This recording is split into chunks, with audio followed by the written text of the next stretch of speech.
یہ واقعہ تقریباً 3 سال پرانا ہے، مگر جو کچھ ان دنوں میرے ساتھ ہوا، آج بھی سوچوں تو بدن میں کپ کپی دوڑ جاتی ہے۔ میرے والد کو دنیا سے گئے 6 مہینے گزر چکے تھے۔ انہی دنوں ہمارے گاؤں کا ایک شخص پر اسرار حالت میں مرا۔ سب نے فوراً اسے خودکشی قرار دے دیا، مگر اس کے بھائی کو کہیں اندر سے یقین تھا کہ یہ موت خود سے نہیں آئی۔ یہی وجہ تھی کہ اس نے گاؤں کے معتبر لوگوں کو جمع کیا اور میرے والد کے نہ ہونے کے باوجود مجھے بھی بلا لیا گیا۔ فیصلہ ہوا کہ پولیس کے ساتھ اس ہاسٹل کی تلاشی لی جائے جہاں وہ شخص مرا تھا۔ صبح 10 بجے ہم روانہ ہوئے۔ جیسے ہی میں گھر سے نکلا، ایک عجیب سی گھبراہٹ نے دل کو جکڑ لیا۔ ایسا محسوس ہوا جیسے کوئی اندیکھے ہاتھ میرے کندھوں پر رکھ کر مجھے روکنے کی کوشش کر رہے ہوں۔ میں نے گہری سانس لے کر خود کو سنبھالا۔ وہم ہے، کچھ نہیں۔ لیکن یہ وہم نہیں تھا۔ ہاسٹل میں داخل ہوتے ہی ماحول بدل گیا۔ دن کی روشنی اندر آ تو رہی تھی، مگر عمارت میں ایک ایسا اندھیرا تھا جو روشنی کو بھی کمزور کر دیتا تھا۔ ہوا بھاری، کمروں میں سناٹا اور ایک ایسا احساس جیسے یہ جگہ کسی کے انتظار میں ہو۔ پولیس اپنی کارروائی کر رہی تھی اور میں ایک کونے میں جا کر سگریٹ سلگا بیٹھا۔ وقت گزر گیا، رات کے 9 بج گئے۔ پھر اچانک کسی نے کہا، ایک پورشن رہ گیا ہے، اسے بھی دیکھ لیتے ہیں۔ میں واش روم کی طرف گیا۔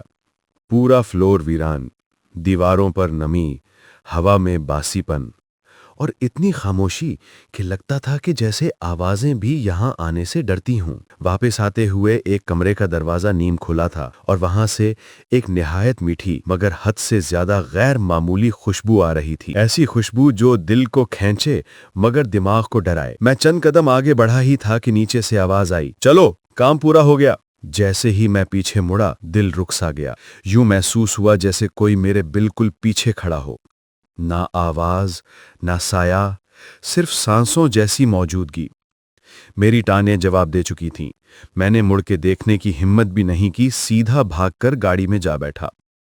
لیکن گاڑی میں بیٹھتے ہی وہی خوشبو، وہی عجیب دبیس خوشبو پھر میرے ارد گرد پھیلنے لگی۔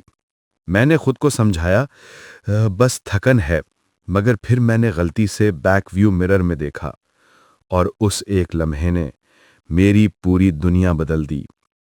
میرے پیچھے کوئی بیٹھا ہوا تھا، چہرہ دھندلا لیکن وجود بالکل واضح، جیسے کوئی آنکھیں گاڑ کر مجھے دیکھ رہا ہو۔ گہری خاموشی، جمی ہوئی ہوا اور میرا دل سینے میں زنجیروں کی طرح دھڑک رہا تھا۔ میں نے جلدی سے نظریں ہٹا لیں، گاڑی آگے بڑھائی، مگر کچھ ہی دیر بعد گاڑی ایسے ہلنے لگی جیسے کسی نے پیچھے سے اسے اچانک اوپر اٹھا لیا ہو۔ میں نے قرآن کی تلاوت چلائی، لیکن ٹیپ ریکارڈر خود بخود بند ہو گیا۔ ڈیش بورڈ کی لائٹس مدھم پڑ گئیں، ہوا رک سی گئی۔ میں کانپتے ہوئے آیت الکرسی پڑھنے لگا اور تبھی سب کچھ معمول پر آنے لگا۔ لیکن یہ ختم نہیں ہوا تھا۔ قبرستان کے پاس سے گزرتے ہوئے وہی احساس پھر لوٹ آیا کہ کوئی میرے اگلے سیٹ کے پیچھے بیٹھ کر آہستہ آہستہ سانس لے رہا ہو۔ میں نے ڈرتے ہوئے مرر میں دیکھا اور اس بار وہ وجود بالکل صاف نظر آیا۔ میں نے زور سے آیت الکرسی پڑھی اور وہ لمحے میں غائب ہو گیا۔ گھر پہنچ کر میں سیدھا ایک دوست کے پاس گیا اور ساری بات بتائی۔ اگلے 3-4 دن مجھے تیز بخار رہا۔ گھر میں بھی عجیب چیزیں ہونے لگیں، دیواروں سے سرگوشیاں، کمرے کے کونوں میں سایہ، کھڑکی کے پاس سفید روشنی، اور ایک رات تو یوں لگا جیسے کوئی آسمان میں اڑتا ہوا میرے گھر کے اوپر سے گزرا ہو۔ پھر ایک رات میں بے ہوش ہو گیا۔ مجھے ایک عامل کے پاس لے جایا گیا اور جو بات اس نے کہی وہ میرے رونگٹے آج بھی کھڑے کر دیتی ہے۔ اس نے کہا، بیٹا، اس ہاسٹل میں جنات کا عمل چل رہا تھا اور تم وہاں جا کر ان کی بندش کھول آئے ہو، اسی لیے وہ چیز تمہارے پیچھے لگ گئی تھی۔ عامل کی بات سن کر میرا دل جیسے سینے میں بیٹھ گیا۔ ایسا لگا جیسے اندر کچھ خالی ہو گیا ہو۔ میں نے ہمت کر کے پوچھا، اگر وہ چیز میرے ساتھ آ گئی ہے تو اب یہ جائے گی کیسے؟ عامل نما بزرگ نے آنکھیں بند کر کے ایک لمبی سانس لی، جیسے وہ کسی گہری بات پر غور کر رہا ہو۔ پھر دھیمی آواز میں بولا، یہ شاید اسی جگہ سے جڑی ہوئی ہو جہاں تم پہلی بار اسے محسوس کر کے آئے ہو۔ بعض اوقات کچھ سائے انسان کو غلط جگہ پر غلط وقت پر چن لیتے ہیں۔ میرے ہاتھ ٹھنڈے پڑ چکے تھے۔ تو کیا وہ اب بھی میرے آس پاس ہو سکتی ہے؟ اس نے آہستہ سے سر ہلایا۔ ممکن ہے، اور شاید اسی کمرے کے ماحول میں بھی ہو جس میں ہم اس وقت بیٹھے ہیں۔ یہ سن کر مجھے لگا جیسے میرے پیروں کے نیچے سے زمین نکل گئی ہو۔ میں نے بے اختیار اپنے کندھے کے اوپر دیکھا، وہاں کچھ نہیں تھا، مگر کمرے کی فضا غیر معمولی طور پر بھاری محسوس ہونے لگی، جیسے کوئی ہمیں خاموشی سے دیکھ رہا ہو۔ اس نے جلدی سے ایک دھاگا لیا، اس پر کچھ دعائیہ الفاظ پڑھے اور میرے ہاتھ میں پکڑا دیا۔ یہ وقتی اطمینان کے لیے ہے، مگر اصل بات یہ ہے کہ جو کچھ بھی تم نے محسوس کیا ہے وہ شاید تمہارے ذہن اور اس جگہ کے ماحول کا گہرا اثر ہو۔ بہتر یہی ہے کہ تم ایک بار پھر اس جگہ جاؤ اور اپنے خوف کا سامنا کر کے اسے وہیں چھوڑ آؤ۔ میں نے گھبرا کر پوچھا، کیا مجھے واپس اسی ہاسٹل جانا ہوگا؟ اس نے سنجیدگی سے جواب دیا، ہاں، مگر اس بار اکیلے نہیں۔ اور ایک بات یاد رکھنا، راستے میں پیچھے نہ دیکھنا۔ بعض اوقات ڈر کو دیکھ لینا ہی اسے حقیقت بنا دیتا ہے۔ اسی رات میں وہ بزرگ اور ان کا ایک جاننے والا میرے ساتھ گاڑی میں بیٹھ گیا۔ ہلکی سی تلاوت چل رہی تھی، مگر پھر بھی گاڑی کے اندر ایک عجیب سا دباؤ محسوس ہو رہا تھا۔ جوں جوں ہاسٹل قریب آتا جا رہا تھا، ہوا مزید ٹھنڈی ہو رہی تھی، کھڑکیوں پہ دھند جم گئی تھی۔